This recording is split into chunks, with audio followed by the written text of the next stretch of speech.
從職場退下後，即使經濟尚算穩定，但突然發現身體開始力不從心。最明顯係肌肉開始流失。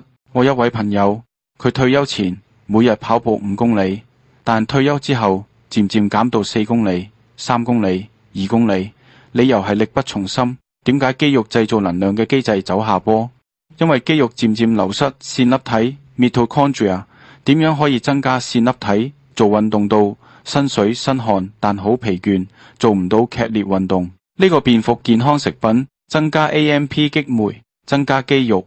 喺職場拼搏多年，身體開始殘，又叫纖維化 fibrosis， 例如肺纖維化，以致肺功能下降，容易氣喘，心臟、腎臟、肝臟都會纖維化。原來纖維化係因為多咗膠原蛋白 collagen， 咁只要增加膠原蛋白酶 collagenase， 便可以消除膠原蛋白。退休前生活緊張，心臟容易出現心律不齊 arrhythmia， 繼而心房顫動 atrial fibrillation。 在此，一組首爾國立大學學者揾到保護心臟嘅保健食品，最掃興係記性走下坡及思想遲鈍。不必擔心，有健康食品可以加強退休人士嘅努力。